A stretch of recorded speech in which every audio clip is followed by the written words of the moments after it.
আমার ভাইয়েরা, আমার বোনেরা, দেখতেছেন আমাদের রাউন্ডের কি সুন্দর অবস্থা। আমার তো বুঝে নিতেই হবে, তাই জন্য আমি স্নাইপার আর এমবি 14 নিয়ে আনিছি।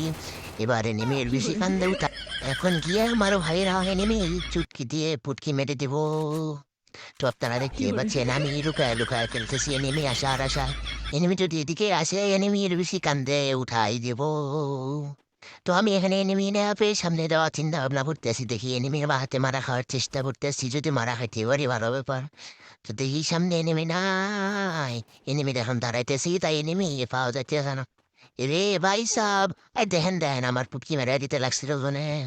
তো আমি সামনে যাইয়া জানালা দরজা, ইরে ভাই এই ঘরে তো কোনো জানলা দরজা নাই, আমি বেরোবো কোন পাপ দিয়া? ভাই ভাই যে বেরোতে হবে একটা মেডি করে লই আগে। ওই যে ভাই আমার ভাইয়ের সামনে একটা এনিমি, দেখেন আমি কেমনে হিটশট লাগাইয়া দিই। শালারে বেটা এনিমি নড়ানড়ি গুলিসটা পাশে মেরে দেবো, থাম। এই দেখেন ভাই, হেডশট মারতে গেছিলাম ভাই, এনিমিটা সুইজে যাওয়ার কারণে হেডশট লাগলো না।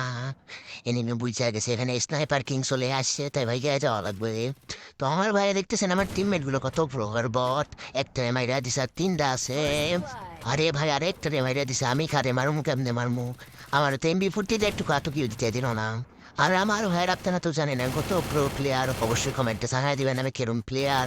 আমি না মারলে জীবনেও বইয়া যাবে না। Double kill. তো আমার ভাইরা সামনে আর একটা প্লেয়ার আছে, আমি যদি না পারি কোনো মতে বুঝে আসবেন। এই দেখেন আমি বাইরা দিছি আর বুঝা চলে আসছে। খেলাটা যদি ভালো লাগে অবশ্যই লাইক কমেন্ট শেয়ার করবেন।